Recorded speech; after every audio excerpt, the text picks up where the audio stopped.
And whoop-de-doo, everybody. Whoop-de-doo. It's not, what do you mean, what time is it? Okay. See you later, Easy Kill. Thanks for coming in. He has a meeting. Easy Kill's got him. Good morning, everybody, and welcome aboard. It's 9 o'clock. I said welcome aboard so you know what time it is, okay? There you go. Nothing like waking up in a hotel room with a bitch, with Andrew. Okay, that's it. There you go. Welcome aboard, everybody, and I got to sincerely thank everybody who has filled in. Uh, Lou and Arnie who did just a nice job. Kind of, rough taking off a whole week, but when you're on the road and you're driving, you don't want to sit in your hotel room till 10 o'clock in the morning. So, but that's the story, and we had a terrific time. If you saw that, we were in Cleveland. And we did get the press passes, and we were on the field, and what a thrill it is to be in the dugout, to be on the field, and see some of the players and attend the press conference. We didn't get a real chance to mingle with Trevor Bauer. We didn't really have passes to get into the locker room, and that's what was a little disappointing, okay? Yeah, Andy was really looking forward to going into the locker room, right? Right, seeing balls and strikes, right, at a baseball game. Anyway, here we are, and let's see if I remember how to do this. All right, after 18 years, you think it'll be like riding a bike? We'll see. But we do have a lot to talk about, and let's get right to it. Okay, the one thing that never changes is that it's never easy being a Met fan. The Mets actually outscored the Giants 15-11 in their 4-game series, and still managed to lose 3 of the 4 games. So, it is just crazy. 3 of the 4 games were lost, and yet they beat they scored the Giants 15-11 in the series, and they lost 3 out of 4. It's not easy being a Met fan. And then, of course, we'll get to other Met highlights in just a few minutes. But with of course, the key now this week for sure is going to be the MLB trading deadline. And Matthew Boyd, the Tigers' great, he's got a strikeout to walk rate of 6.6, and that's tops in the American League. But he's got 3 more years because until he heads for free agency. The Tigers, some of the Tiger people don't want to trade him. If you're going to rebuild the team, why would you trade a pitcher who you've got for another 3 years? It doesn't make any sense. Makes no sense at all. So we'll see what happens there. And before we continue, let me say hi to everybody in the chat room. We got the Beer Man and DK Lush and the Donkey Okie and Doug Boyle. George is here, Jimmy Ross, Leonard Donaldson, and we'll be seeing Leonard up on the Toledo side on the 27th of the month of July. In Toledo, if you'd like to join us, I know Cha-Cha mentioned it, contact me, contact Unholy Toledo. Malpal is here, Unholy Toledo, the great Unholy. And then Zelma, we're in Chicago. Andrea sent you an email. If you can stop by, we're out in the suburbs, so it would be terrific to see you, Z, if you can make it, okay? We were really, look, we spent the weekend with my grandkids and my son, and we were absolutely overwhelmed. A whole day at Dave and Buster's. Then last night, my son rented a part of an ice rink, and these 3 kids, they live, breathe, and dream about hockey.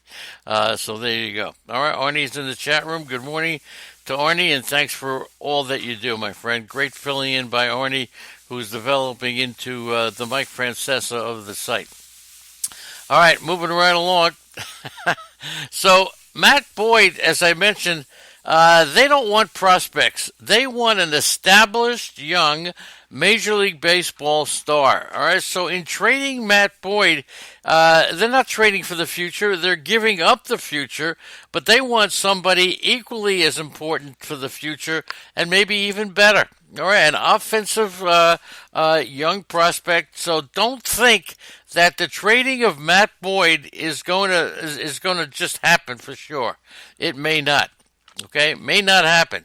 Detroit may hold on to Matt Boyd.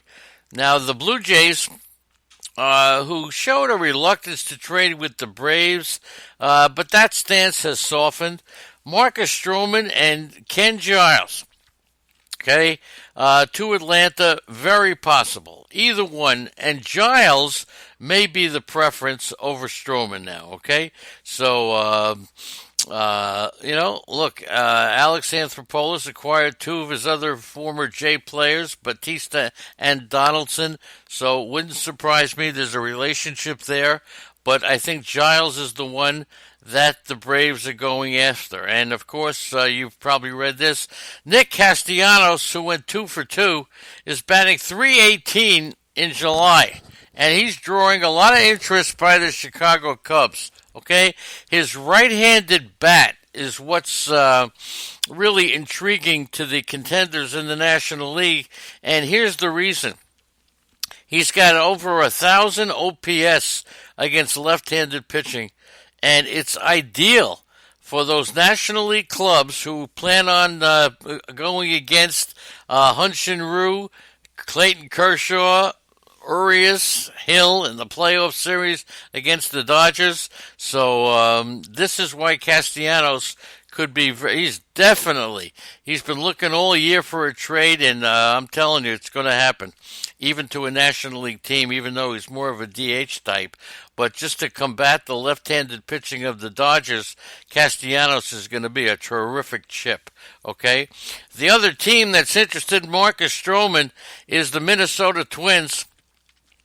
And look, Minnesota floundering a little bit. They need a shot in the arm. Absolutely a shot in the arm. And for the Nationals, Mike Rizzo spoke on MLB Radio Network about he wants to acquire controllable players, okay? They're interested in Shane Green. And they're interested, instead of Will Smith, they are interested in Sam Dyson. So Green and Dyson are two relievers who fit the description of a controllable player. Both are under control beyond this year, where Smith is not controllable after this year. The Red Sox are showing interest in Padres closer Kirby Yates and Ken Giles as well. So just when you think that Andy, what do you think of the Red Sox? Andy's she took a step out. All right. Step out for a smoke. You know what it is. So the Red Sox with Kirby Yates, they're not, look, they're making some inroads. It's going to be hard to catch the Yankees, but as a wild card team. But what do you give up for Kirby Yates or Kenny Giles to get into a one-game wild card? Toronto's Eric Sogard, Texas Danny Santana, among the super utility players drawing interest from a lot of teams, okay? But they're not willing to meet the high price. You see, Kansas City is marketing Whit Merrifield, but they're asking a very high price for Merrifield. And do the Red Sox have anything to trade? That's a good one, okay? Do they have anything to trade? That we don't know. Okay, I really don't know. Lou is here. Good morning to Lou. That's a tough one. So, but Kansas City is marketing Merrifield, and but they're asking for a bundle, so I wouldn't expect Merrifield to be in the mix, okay? Absolutely. The Red Sox are also among the teams evaluating the Toronto reliever Daniel Hudson. Hudson's got an 0.93 ERA in his last 16 outings. He's drawing a lot of trade interest from many teams, okay? So Hudson right there. And Shane Green, another possibility for Boston.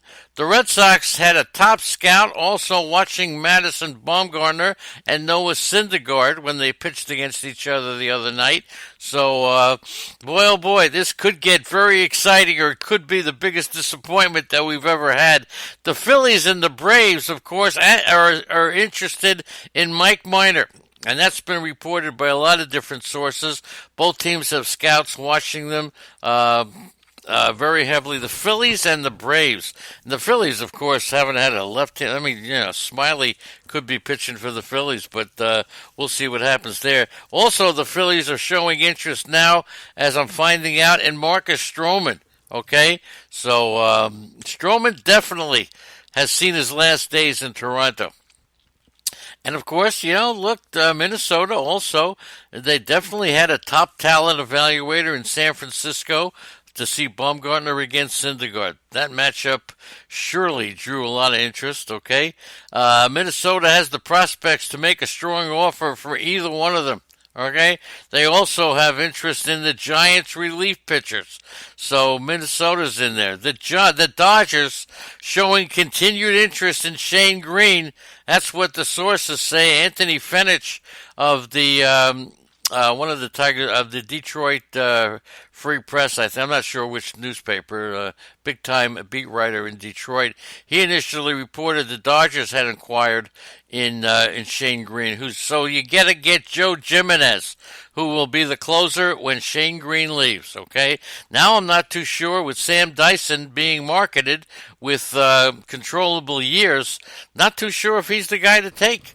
Maybe it could be Melanson when if Will Smith gets traded. Okay, Red Sox, of course, as we mentioned, they're going to be in the mix somewhere. The Twins are showing interest in Matt Boyd and Shane Green also.